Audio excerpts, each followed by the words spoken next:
Lo decíamos antes de la pausa, el presidente Donald Trump ha entregado declaraciones a los medios de comunicación antes de salir hacia la Florida.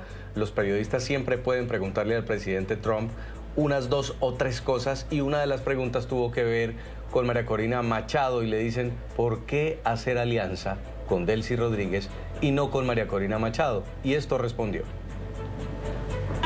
¿Por qué alinearse con Delcy Rodríguez y los restos del régimen de Maduro y no con Machado, que cuenta con el apoyo del pueblo venezolano? Bueno, si alguna vez recuerdas un lugar llamado Irak donde todos fueron despedidos, todas las personas, la policía, los generales, todos fueron despedidos y terminaron siendo ISIS.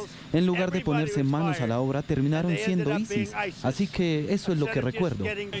Ayer, usted aceptó el Premio Nobel de Paz, la medalla de María Corina Machado. ¿Por qué hizo eso? ¿Por qué quisiera usted el premio de otra persona? Pues ella me lo ofreció y a mí me pareció que era un gesto muy amable. Ella me dijo, usted acabó con 8 guerras y nadie merece este premio en la historia más que usted. Y yo creo que este fue un gesto muy amable y yo creo que ella es una mujer muy amable y muy agradable y estaremos hablando en corto. Dos hechos relevantes, dos hechos muy relevantes. Uno, ¿por qué se entiende con Delcy Rodríguez, que la ha hecho fantástica, y no con María Corina Machado? Y lo de la medalla del Nobel. Bien interesante. Los dos temas vale la pena que los hablemos. Pero antes, miremos lo que dijo María Corina Machado en la rueda de prensa sobre por qué el caso de Venezuela sí no se puede comparar con Irak. Siempre he insistido en la diferencia entre lo que es Venezuela hoy a comparación de los países de Medio Oriente que también tuvieron que pasar por un cambio de regímenes. Estamos hablando de una sociedad que quizá es la más particular en la región. Yo diría que de pronto en el mundo, no sé, cualquier otra sociedad que 90% quieren lo mismo, no solamente han rechazado el régimen actual, sino que queremos lo mismo. Son las 4:01 de la tarde en la costa este de los Estados Unidos. Estamos en transmisión especial con estas noticias tan impactantes y tan importantes desde Washington. Juan Pablo Villasmil, cuando Donald Trump le contesta al periodista, mire, yo ante la pregunta de por qué se entiende con Delcy y no con María Corina, dice, yo recuerdo un país, Irak. Sacaron a los militares, sacaron a los policías, terminó siendo ISIS. Recordemos que ISIS es esa organización terrorista criminal que amenazó en convertir en un solo estado a una gran región del Oriente Medio, y que cometía actos terroristas en contra de Occidente. ¿Por qué es comparable o no? ¿Y por qué Trump habrá hecho ese símil? ¿Cómo lo está interpretando, Juan Pablo? Bueno, yo creo que si el presidente de los Estados Unidos, Donald Trump, creyese que es lo mismo que Irak, no se hubiese llevado al presidente dictador de esa nación del país y lo tendría encarcelado en Nueva York. Entonces, obviamente, estamos viendo un presidente que está hablando más que todo de una manera prudente. Es un ejemplo que no lo será perfecto. Y yo me la paso explicándole eso a muchas personas que tienen ese trauma de Medio Oriente, que es un trauma que tiene todo el sentido del mundo. Recordémonos de cuántos americanos murieron en Irak. Más de 4.000 soldados americanos que murieron en esa operación que simplemente no trajo esa democracia soñada. Lo mismo pasó en Afganistán. Lo que hay que recordar y decir con mucha fortaleza es que Venezuela no es el Medio Oriente, no solamente porque no tiene esa desestabilidad, esos grupos étnicos y religiosos que se pelean. Es un país que mayoritariamente es católico, cristiano, que se parece en ese sentido más a los Estados Unidos, pero también muy específicamente de la historia de los Estados Unidos y de Venezuela, que tenían una relación impecable en cuanto a lo comercial, y cuando esa relación en lo comercial estaba funcionando en lo democrático también. Y creo que eso es lo que hay que importar, que está en la memoria del venezolano un país democrático, y un país democrático que al mismo tiempo era bueno para los intereses concretos de los Estados Unidos. Y estas cosas no van separadas. Y esto es algo muy importante que todo el mundo lo debería saber. Es que cuando una empresa estadounidense quiere invertir en un país, tiene que analizar si a largo plazo hay estabilidad, si es un país en donde van a haber expropiaciones, si es un país en donde existe esa libertad de comercio, esa competencia. Si China quiere comerciar con un país, ¿tú crees que les importa eso?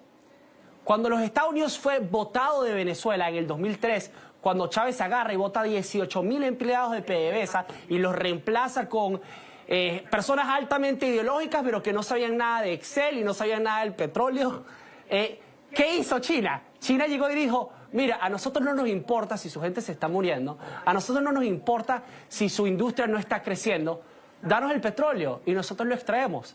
Porque ellos no están pensando como un inversor americano que se beneficia del crecimiento y la estabilidad. Ellos se benefician de la extracción. Y es por eso mismo que cuando se habla de Venezuela, hay que hablar de democracia y relación comercial con los Estados Unidos como si fueran la misma cosa. Porque sí lo son. Porque sí lo son. Donde invierte Estados Unidos usualmente es un lugar donde hay estabilidad. ¿Tú crees que Exxon va a lanzar millones y millones de dólares en una Venezuela donde no hay estabilidad después de lo que les pasó? Obviamente no. Sí, hay un discurso claramente dirigido al votante, al simpatizante.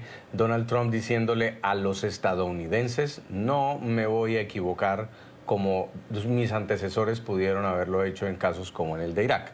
También pudiera interpretarse de otra forma, y es que si no hay un régimen de transición que se desmantele a sí mismo, terminará formándose un grupo armado, una guerrilla de chavistas que pudieran tomar el control de algunas armas e irse a la montaña. Pero al final la estrategia que está aplicando es muy novedosa, muy distinta y está dando resultado. Hasta el momento, hasta ahora, está dando... Pues todavía para el venezolano no, quizá... para tener ya los barriles disponibles, que también es un primer paso, todavía para el venezolano de a pie no. La guerra de Irak generó un cansancio en el público americano terrible. Querían ya que ningún soldado más siguiera en Irak, lo mismo Afganistán, y bueno, se retiraron. En este caso, obviamente Donald Trump ha sido clarísimo, no vamos a poner soldados en ninguna parte, en ningún país.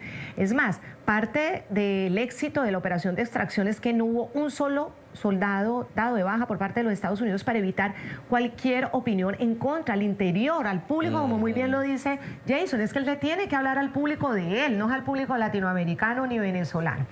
¿En qué momento ve usted que María Corina Machado va a tener un papel? ¿Cuándo va a ser o cuál va a ser el escenario o las condiciones para que ella ya pueda estar?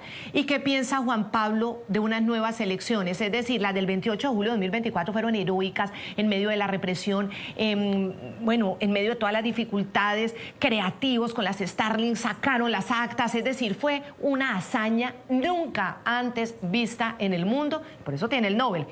Pero entonces, ¿qué va a pasar con esas elecciones que costaron tanto? O si ya vendrá la oportunidad de que sea ella la candidata. ¿Qué piensa usted de las condiciones y el papel de ella? Yo creo que el venezolano común sabe que en verdad no se necesitan elecciones y ya se sabe que María Corina Machado es la líder natural.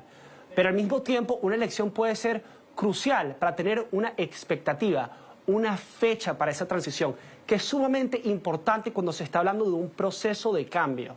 Que haya unos 18 meses, unos 20 meses, 2 años, 3 años. Una fecha en donde eso vaya a suceder y prepararse antes de esa transición de los cambios estructurales que son necesarios para que cuando suceda esa transición sea una transición positiva. Y yo creo que esto es lo que la administración de Donald Trump está haciendo de una manera bastante innovadora. Es verdad, no es lo mismo que Irak, no solamente porque estamos en otra región, sino también por lo tecnológico. Estamos viendo a unos Estados Unidos con un poder altamente tecnológico que deja a todos los autócratas del mundo pensándose ellos mismos, hey, ¿sabemos muy bien sobre las capacidades de los Estados Unidos? No lo creo. Pero lo que estamos viendo acá de los Estados Unidos, muy precisamente, es que van a mantener una cuarentena, como dice el secretario de Estado Marco Rubio, a largo plazo, donde el gobierno venezolano no va a poder exportar no solamente las drogas, de las que se benefician, en especial de esas sanciones, para tener dólares ilícitos y tener a las élites chavistas felices, sino también el petróleo y los recursos minerales, que muchos de esos se irían a través de buques de Venezuela a esos regímenes muy lejos de nuestra región, que no les puede importar menos lo que está sucediendo en el hemisferio y en Venezuela. Y por lo tanto, vamos a empezar a ver una presión que es mucho más concreta que lo que eran las sanciones. porque es una presión donde los Estados Unidos le va a decir a Delcy Rodríguez, mira, lo que tú le quieras dar al mundo no se lo puedes dar porque en el Caribe tienes a unos buques que no te van a dejar hacerlo. Entonces tienes que seguir órdenes. Y como lo dijo María Corina Machado muy bien, Delcy Rodríguez puede llamarle lo que sea, puede llamarle de que esto era un plan que tenía Nicolás Maduro en su mente durante décadas y que lo quería implementar, pero se lo llevaron justamente cuando lo iba a implementar. Pero obviamente está siguiendo órdenes, porque los Estados Unidos por primera vez tienen los incentivos de una manera que nunca lo estuvo, por ejemplo, el presidente Joe Biden.